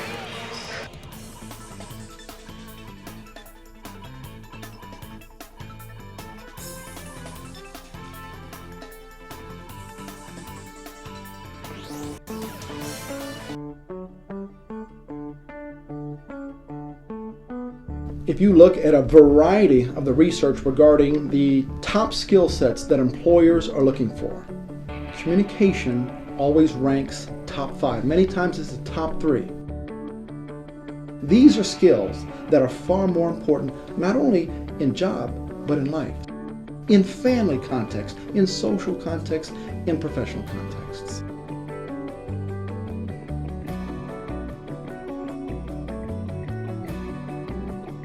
One thing that's different about Huntington University as a Christian college is that we have a journalism major. Other Christian universities and the Council of Christian Colleges and Universities have a communication major in which you then subspecialize in these different areas. We have an actual major in journalism, an actual major in public relations, an actual major in communication studies.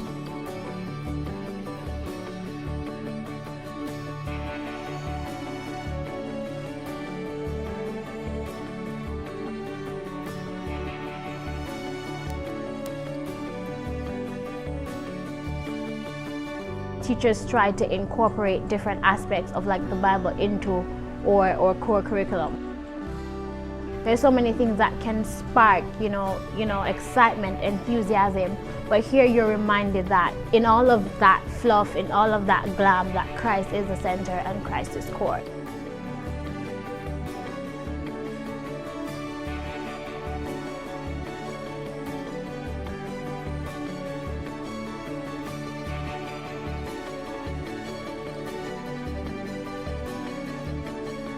One aspect of Huntington University that I think makes us distinctive is the fact that 100% of our teaching faculty have PhDs.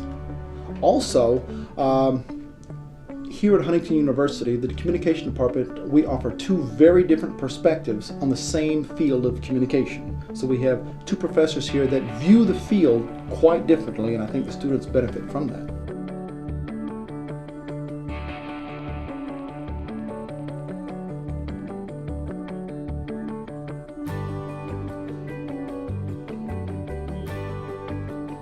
When I look in the Gospels and I see Jesus interacting with people, he was a really good communicator and understood people well. That's kind of what communication is about, trying to be clear about what you're saying and to understand people. And so by practicing communication, I think we can become better at doing that, and I can be more like Christ in that way.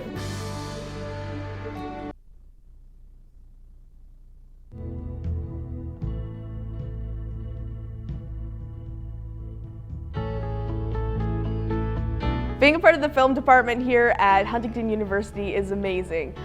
We have brilliant professors who are willing to teach us everything that they've known from being out in the field. First semester last year, I got the opportunity to work on the department film, Gift of Hope, where we had actual professionals in the field today come and work with Huntington students on a film. Students here at Huntington University have an opportunity to focus on story, and they discover universal themes that matter to everyone, and they're able to integrate their faith into their filmmaking. This is very unique. It's something special about Huntington. Recently, we took a trip to Chicago for our seniors to be able to cast talent for their senior films. And there was such an array of talent available to them. It's great to be close to such a wonderful urban production center. One of the things that gets me so excited is to see the quality of the student films and how they improve every year. We're sending such strong filmmakers out into the working world, and as their films get better and better, it just excites us to see that level of filmmaking, and this is the most rewarding thing about teaching at Huntington.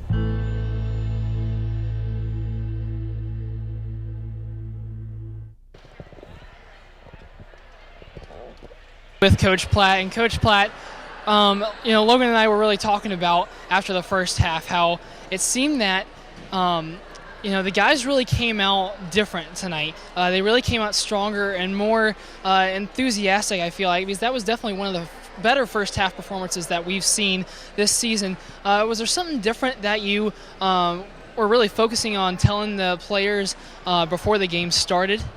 Well, that was a large part of what we talked about yesterday and even immediately after the game on Saturday. We just didn't start with the kind of grit and intensity level that we needed to have.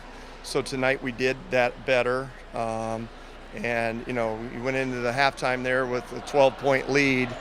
We still got to learn that when you've got that, now you want to try to step on their throat. I think that we had a little bit of misfortune at times in terms of things maybe just kind of bouncing their way on some things in regards to, we didn't give up an offensive rebound in the first half, and then we come out in the second half, and I don't know the stats, but we gave up offensive rebounds that we shouldn't be doing, and some of that's just a little bit of, like I said, it just seems like it ended up in their hands. We'd block it twice, and they'd still end up with it, and then they'd get a foul. And so, and then at our end, we felt like we were missing some pretty easy buckets in and around the basket that we're typically able to hit.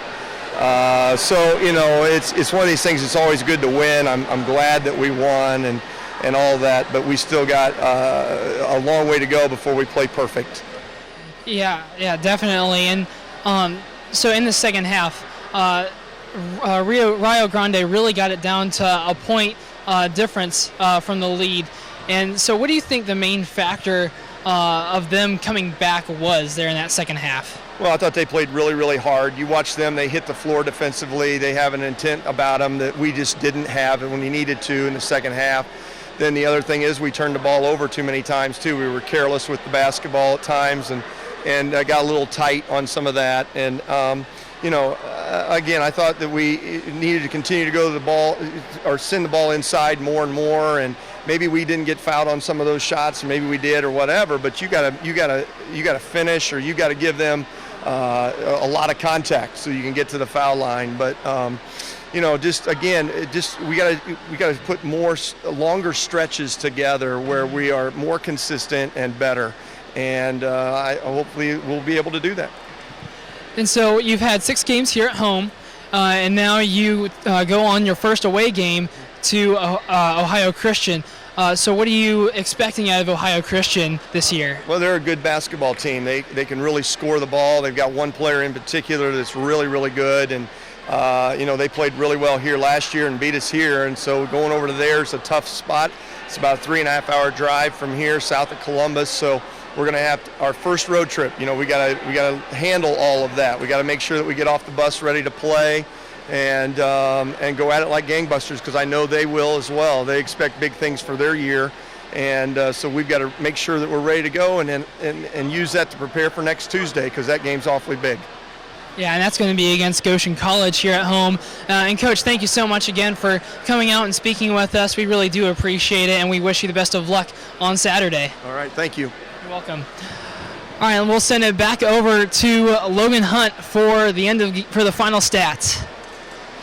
Yeah, thank you, Noah, as the Foresters really able to pull out a big win, an 83-78 victories. Look at some final stats for you. Tyler Ahrens led the Foresters with 20 points. Dan Wolf finished with 16 points, as well as 3 rebounds, went 8 for 9 from the free throw line. And Foresters as a whole went 18 for 20 from the free throw line. And Rio Grande as well went 22 for 24 from the free throw line. So a great free throw shooting clinic going on here inside Platt Arena tonight. There were 6 Foresters in double figures Connor Platt ended with 10.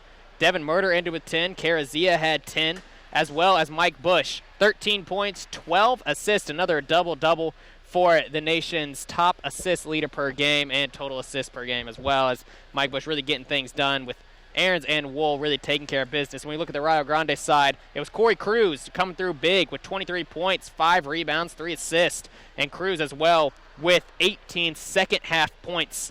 And then when you look at Devin Price had 10 points for them, as well as Caleb Sheets had 11. And past that, we talked about Stanley Christian, that's supposed to kind of be a big threat. Fouled out late in the game, only with 5 points, 3 rebounds. So the Foresters taking care of business here at home, thanks to Tyler Aarons, Wool, and Bush really leading the way for the Foresters, coming out with a big victory. And as Coach Platt mentioned, you have Ohio Christian coming up on Saturday.